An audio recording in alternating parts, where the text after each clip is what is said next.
Pour ces jours de clôture, la séance a été axée sur la pratique. Après 2 jours de théorie dans la salle, le technicien italien Nazar Ponsano a choisi ce mardi les terrains pour la mise en pratique de toute la matière apprise. Les coachs vont venir par ici. Les coachs. Pour lier l'utile à l'agréable, les jeunes de l'académie de football Oudjana ont été présents pour la circonstance. L'altro, di là. Un autre joueur là-bas, dans le coin là. Un joueur sur le côté. 3 jours épuisés, totale satisfaction. Alain Tchepouk, le président de l'EPFKIN, revient sur les grandes articulations de cet atelier. Oui, comme vous l'avez dit, nous sommes arrivés à la fin de cet atelier de 3 jours dont nous avons bénéficié, dont les équipes de l'EPFKIN et quelques académies ont pu bénéficier. J'avoue que je suis un peu déçu par le manque d'affluence. C'est vrai que c'est pendant la semaine, c'est vrai aussi que le lundi et le mardi, il y a le championnat de l'EPFKIN qui se joue et donc ça ne permet peut-être pas à toutes les équipes d'envoyer quelqu'un, un entraîneur, mais bon, d'une manière générale, je considère que le fait d'avoir reçu ici l'AC Milan aurait dû susciter en nous un peu plus d'enthousiasme, mais bon, c'est pas grave. En ce qui concerne l'atelier proprement dit, je crois que ça s'est bien passé. Nous avons pu bénéficier de quelques notions, surtout les entraîneurs, qui nous emmènent au terme de cet atelier à avoir les idées un peu plus claires sur la manière dont doit être structuré un entraînement pour les jeunes surtout. La suite prévoit la construction d'un centre de formation à Kinshasa, rapporte ici le numéro 1 de l'EPFKIN.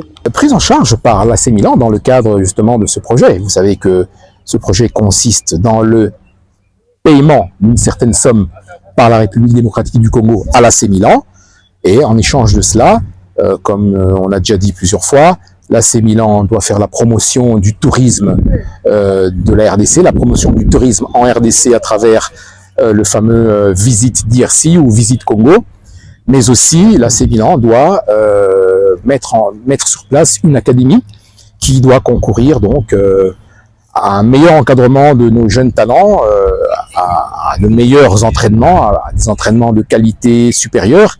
Qui dit académie dit aussi formation des formateurs. Donc en dehors des enfants, il y a même des entraîneurs qui vont pouvoir bénéficier d'un accompagnement, outre celui qu'ils ont déjà avec la direction technique nationale. Bon, l'AC Milan, c'est quand même un grand club, et donc s'ils mettent à notre disposition un technicien compétent qui peut nous apporter encore plus de connaissances, je crois que personne ne va refuser cela. Tout à fait, la concrétisation, c'est pour le premier semestre 2026. Déjà, dès la semaine prochaine, nous allons recevoir du matériel technique, c'est-à-dire la présentation que l'entraîneur Nazar a utilisé pour lorsqu'il s'est adressé aux entraîneurs, plus une série d'exercices qui seront mis à la disposition de l'EPFKIN, qui va évidemment les mettre à la disposition de tous nos entraîneurs.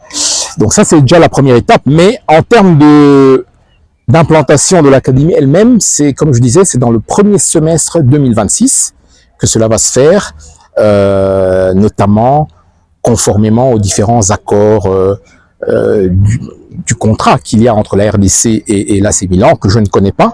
Et voilà, si toutes les clauses de ce contrat-là sont respectées, eh bien, nous pouvons nous attendre au courant de l'année 2026 à avoir une académie de l'AC Milan ici à Kinshasa. Tout compte fait, les techniciens congolais se sont mis à jour sur la gestion des jeunes et surtout sur la nouvelle technologie dans le football. Grazie in italiano e merci. Grazie.